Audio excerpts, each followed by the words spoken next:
Welcome back to the Scotti-BYTE channel, and this is Scott.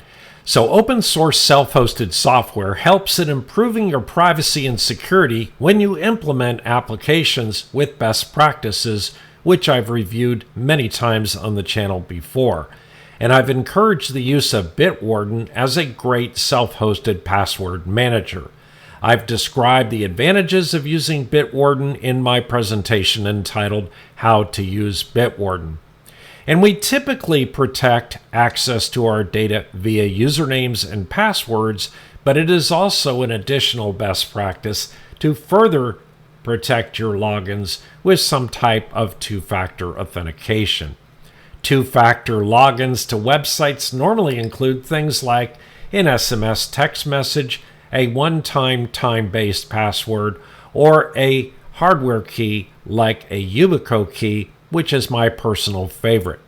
And there are advantages to each of these. So this presentation really isn't about self-hosted application security, since I have covered this in the past. Instead, this time we want to talk about how other organizations and businesses protect your data.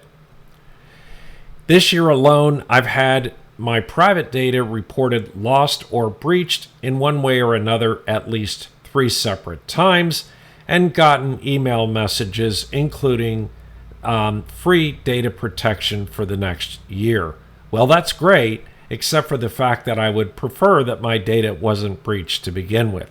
And for those of you that have been watching the news lately, the Florida-based company National Public Data may have had up to 2.9 billion people's records breached worldwide, according to a class action lawsuit filed in early August.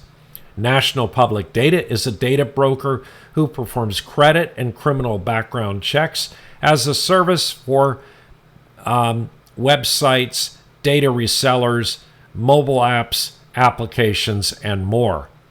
So in the US, we tend to think that our data is rather well protected. And in reality, our personally identifiable information, or PII, things like our names, our addresses, phone numbers, social security numbers, birth dates, birthplaces, and other information, is generally considered to be public information. So our PII can be used to apply for credit, buy a car, buy property, and even apply for a license or a passport. Identity theft is real, and it's surprising how excessively easy it is. Identity theft is a crime, but there really are no consequences for organizations or companies that don't protect our data. And in recent years, it's become entirely too easy for creative bad actors to compromise that data. So health insurance, the Health Insurance Portability and Accountability Act of 1996, better known as HIPAA, is a national law that protects our health information. And doctors and hospitals and other health agencies have no written data protection plan for our PII, and they only protect this information on a best effort basis. They protect the HIPAA information only because it is a federal law. And banks do not provide sufficient security to protect our money either. And the reason is that FDIC and FSLIC handle reimbursements of losses for depositors, and so it really isn't fiscally viable for banks to spend extra money to beef up their security. Therefore, this video is about some simple steps you can take in your personal life to protect yourself that you may be unaware of. So the first topic I want to discuss is credit agencies. And Experian, Equifax, and TransUnion are the 3 credit reporting agencies in the United States. And all of these agencies sell credit monitoring services. So all of these agencies also provide free credit freezes. And as an example here, I logged into my Experian account and it says that my credit file is frozen. And so, therefore, when my credit file is frozen, it means that people cannot go out and apply for credit in my name, and if Experian is checked for my credit records. And likewise, I would also have had to have freezes over on Equifax and TransUnion if I wanted the credit freeze to be 100% successful in denying access for new credit. So what about credit freezes versus locks? Well, credit freezes are free, and you need to freeze your records at each of the 3 credit bureaus separately, as I mentioned earlier. And you pay for a credit card lock, and the main difference is that a credit card lock gives you a way to selectively access your credit file from just one particular company, as opposed to opening your credit file up completely. And credit locks also typically provide as an additional service paid credit monitoring. Although, as I mentioned earlier, if you just sit around, you'll eventually have your credit records breached and you'll get a free credit monitoring account anyway. So the bottom line is a freeze is free, and you should have a freeze in effect at all 3 services to keep people from applying for credit in your name. So what about banks and security? Well, I suggest you use all credit cards via tap and pay and not insert or scan or swipe for best security.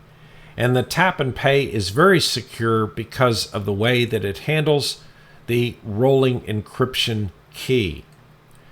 And use complex, long, and unique passwords for all of your online banking accounts, and use a password manager. And as I mentioned earlier, Bitwarden is a great self-hosted password manager.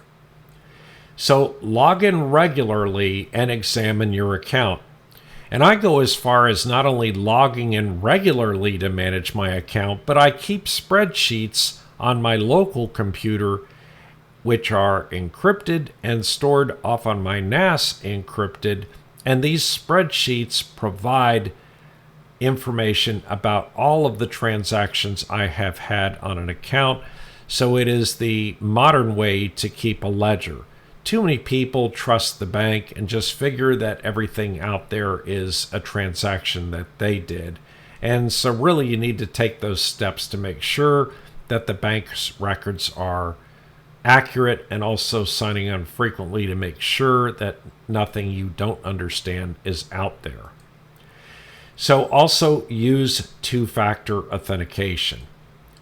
Never use your mobile banking account over public Wi-Fi without a VPN to your home. And I say a VPN to your home because normally you would do your personal banking at home. But if you're away from home and you do have a need to access your online banking account and you're going to do so through a mobile app, make sure and do that over a VPN rather than over a public Wi-Fi connection. And update your web browser and your mobile banking app often. So too often we'll have browsers with vulnerabilities, and those browsers need to be kept update to have all of the security patches installed. And we also want you to have the latest version of your mobile banking app for the exact same reason. So only use a debit card inside of your bank and never use a debit card at a retailer. The primary reason for that is because the debit cards are not as well protected by your bank. And honestly, if you pay off your debit card, or if you pay off your credit card every month, you really don't have to worry about not incurring any extra costs for that. So consider using a virtual credit card online. And one really great place to do that, if you're not familiar with this, is go over to privacy.com. And privacy.com is a website that has several paid services, but they also have a few free services for creating online virtual credit cards. And if you're not familiar with those, it lets you use a credit card that you can put a limit on and also control how much and when that limit is used. And that way you make sure not to have recurring costs for sites that you might not trust. For example, if you were going to buy something at an online website that you are unfamiliar with, using a virtual credit card provides you yet another layer of protection. And then something that a lot of people are not aware of is a revocable living trust. So creating a revocable living trust provides a legal document that you can protect your bank account and other assets in your estate. And this allows secure, immediate, and non-probate access to your assets for your beneficiaries or somebody acting in your behalf. So a revocable living trust can provide access by your designated trustees to act on your behalf should you either become incapacitated or should you pass away.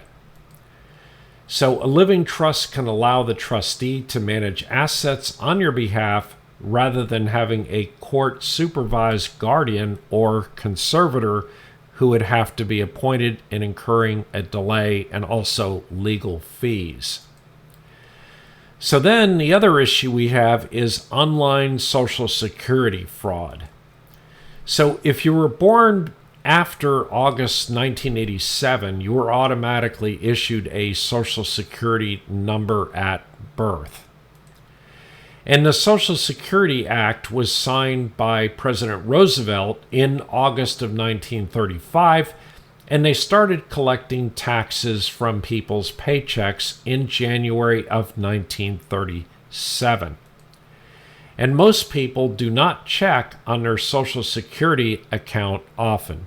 And even if you are still working and not retired, you should be checking that Social Security account at least once a year to see that your earnings are being properly reported, and also to make sure there are no irregularities.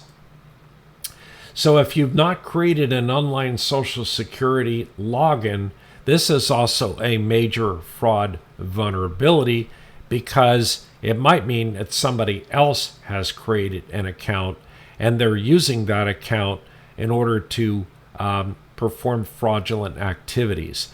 And I think that's one of the bad things about the fact that they issue small children now Social Security accounts when they're born, but no one goes out to create a secured account on the Social Security site, probably until they're of working age. So ID.me is an online identity network company that manages credentials to access a variety of government services, and that even includes some state services, I've discovered. So ID.me is very secure, and they manage access to key online services such as the IRS and the Social Security Administration. And if you created a Social Security username more than 3 years ago, you're going to need to transition to either a login.gov account or use ID.me. And personally, I use ID.me.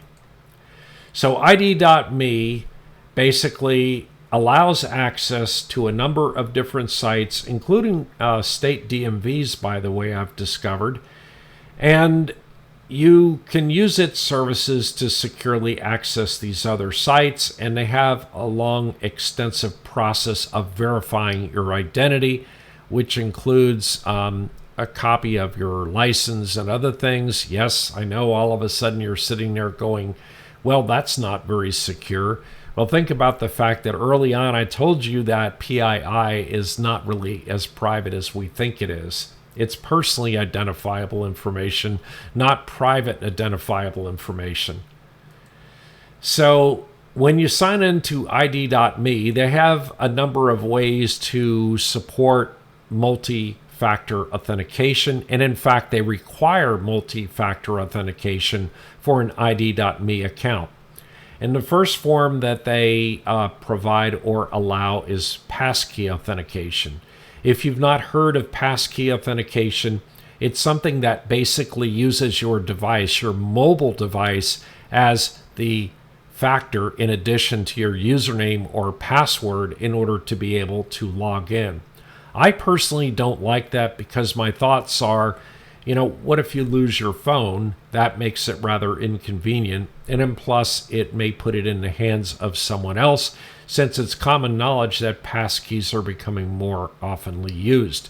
However, you could argue on the other side that, but the mobile device is protected by a PIN code or by a facial recognition or any other factor as well. And then the other thing that they also support are text messages or phone calls. I really don't think that SMS text messaging is a very secure two-factor authentication. I think that two-factor authentication based on SMS is too easy to spoof the phone number and capture the code. And that's just my personal opinion. And then push notifications via the ID.me Authenticator mobile app.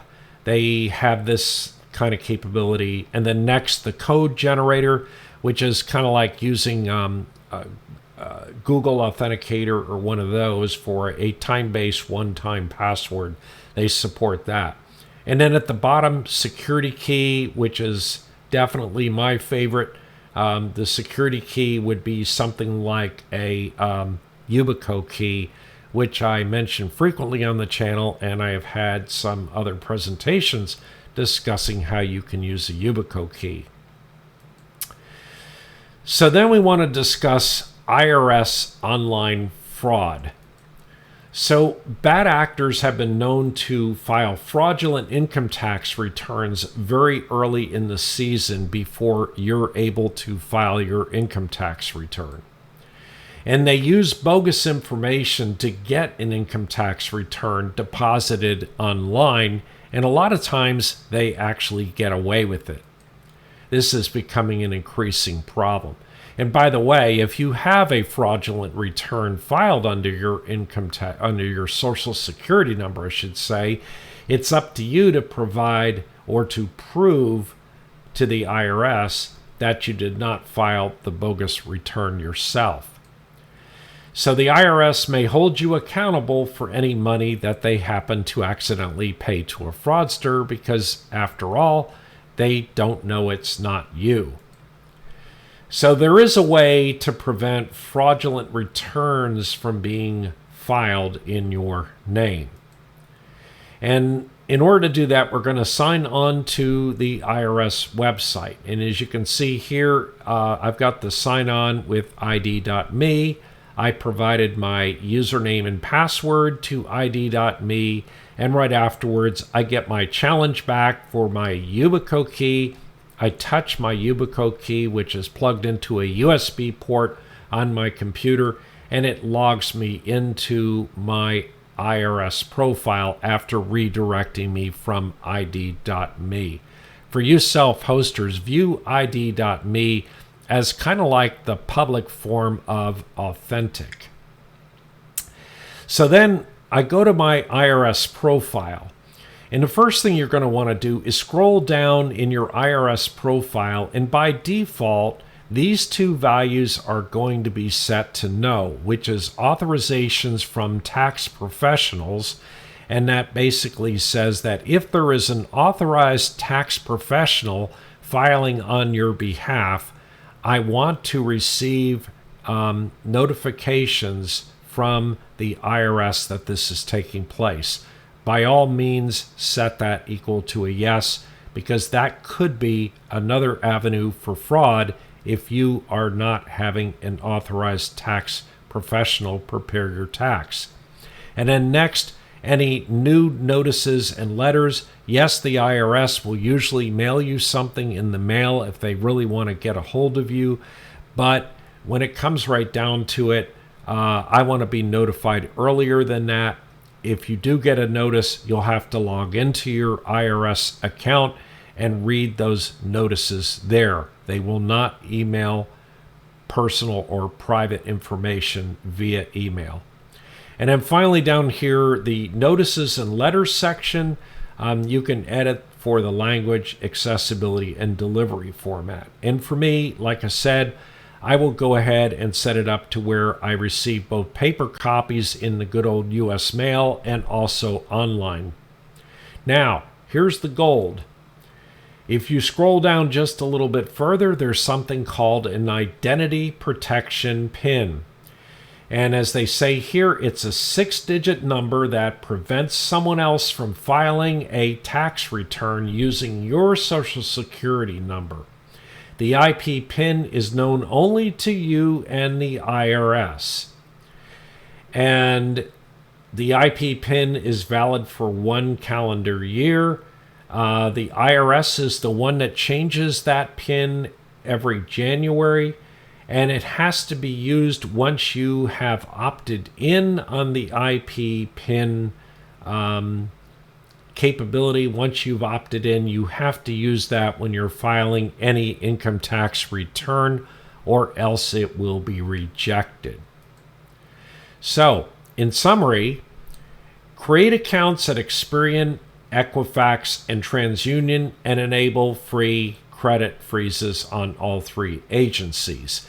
And on all 3 of those agencies, when you create those accounts, be sure to set up 2-factor authentication. Create long, complex passwords for your bank accounts and enable 2-factor authentication, and use a password manager to store those passwords. Research the idea of a revocable living trust, because at some point in your life you may actually need it. And create a verified IDMe account to protect access to government logins for things like the IRS, Social Security, Medicare, and other sites. And as I've mentioned earlier, even some DMVs from states do support ID.me. So create an IRS Identity Protection PIN for filing your income tax to prevent someone from fraudulently filing an income tax return using your Social Security number. Anyway, that's it for today. Please subscribe and like to the channel, and don't forget to hit that notification bell, and we'll see you next time.